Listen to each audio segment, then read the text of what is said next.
What is going on, everybody? Welcome back to the channel. Aftersound here, bringing you Splinterlands content every single day. We also stream right here on this channel as well as on Twitch, so make sure you come by and say hello.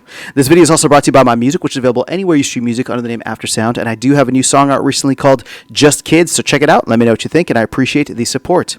All right, guys, I wanted to come back to this. I lied because I said we were going to be done with this post about land cards, but I got another insight from this. It just kind of got me another insight that I want to share with you as I was going through some of the numbers here. And while I'm not going to share, I didn't calculate all of the numbers in terms of the overall impact from a DEC perspective. I'm going to share with you the significance that this impact could have. And what I'm trying to get at here is how much less DEC is land going to require once these land cards are in the mix because of the dark discount.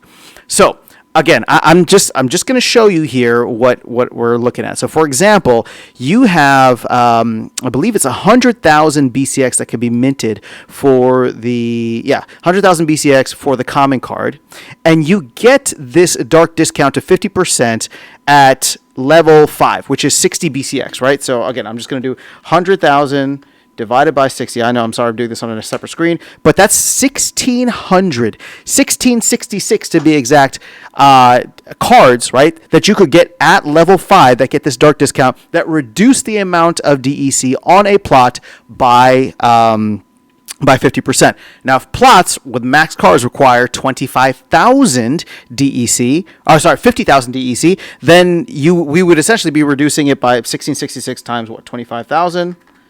And that gets us to about 41.67 million DEC that would not need to be staked on land if this was used in a way that was most convenient and most efficient for the dark discount. Now, obviously, if people max this card out, which they probably will, then it becomes significantly less, right? So if we do 100,000 divided by 400, and all of a sudden it's only 250 land plots. So either way, but let's still times 25,000.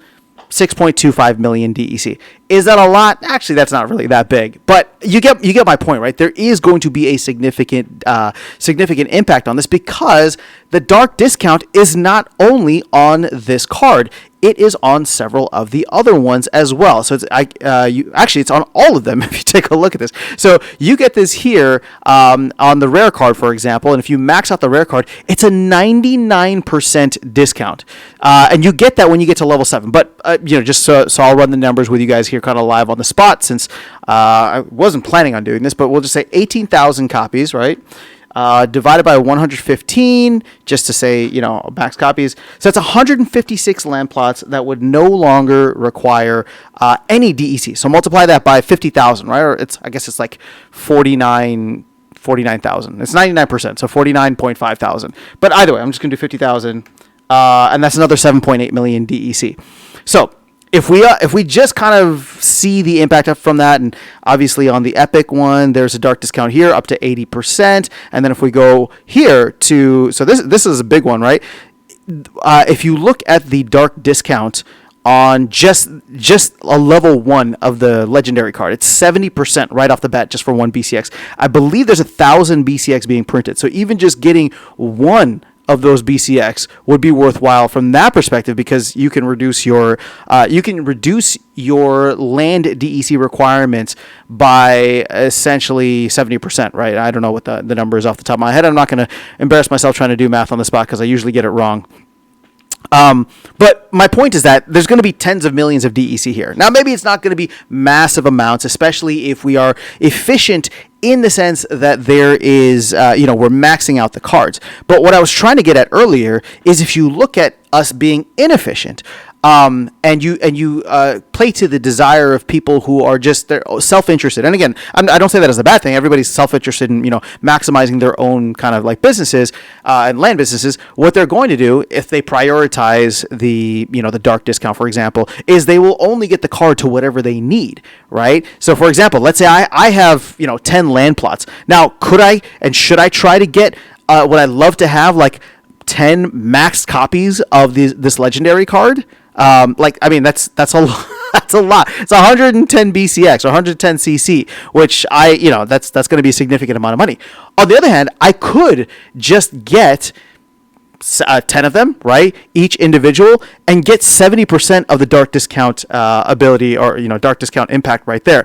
Not to mention that you get bountiful iron at 25%. You get the toil and kin undead boost at 15%. So there's still benefits even at the lower levels. And my point with this is that when you look at this on the long tail, and many players who have maybe only a couple plots like myself, right? So and maybe I'm mid tier. I have I don't know, maybe like 15 plots, I think. But let's say there's somebody with only like 2 plots or 3 plots or 4 plots. They might just go for one of these cards under level, I should say, non-maxed, right? Just to get one of these cards to help them out and to say that they got one of these promo cards, right? So when you think about it in that sense, it can and probably will reduce the amount of DEC impact all over. The other thing that we're not even looking at is, I believe, you see energized here, right? So this card has energized.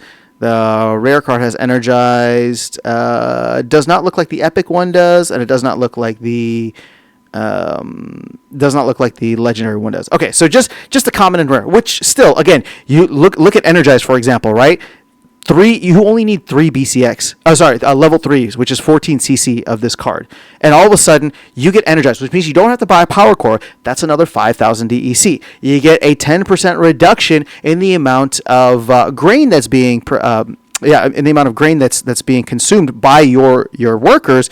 Plus, you get 5% boost on the grain. So, like, for all of my grain producing plots, all of a sudden this becomes interesting to just throw on there. Again, if I don't have everything maxed out, or maybe I can, go for higher level production or something like that. You get my point, right? Over time, like, people are going to optimize here and there, and I don't think that we're going to have this efficiency all the way with everything maxed out. There's going to be a lot of folks like myself that'll be like, you know what? I think I'm going to grab a level 3 of this card and just throw it on one of my grain plots, or buy a new grain plot and throw it on there where I don't need as much. I don't need to worry about a power core. I can get a little bit more juice out of it because of the boost and the rationing. All these different types of things. These are the things that I think about as we go along. But again, this is what makes Land and Splinterlands as a whole very exciting, because the entire economy is very dynamic. And I just wanted to put this idea out there for you guys. Again, not because I'm not saying it's like a super negative thing, but it is going to be something that we have to think about, especially considering the fact that DEC is more than 40% away from its peg, 40% below its peg. And, yeah, I mean, we need to find use cases for it, and Land was supposed to be one, and these cards are going to take away from that. That being said, the requirements to produce these cards does take away a significant DEC liability, because if we're burning cards for Cinder rather than DEC, then those cards are essentially taking potential DEC, right, the collection power, out of circulation, and that is a good thing in the long run. But I digress. This video is already kind of meandering and long as it is. Let me know your thoughts in the comments below. That is all I have for you guys in this video. Otherwise, I'll catch you all in the next one and see you around the game. Take care.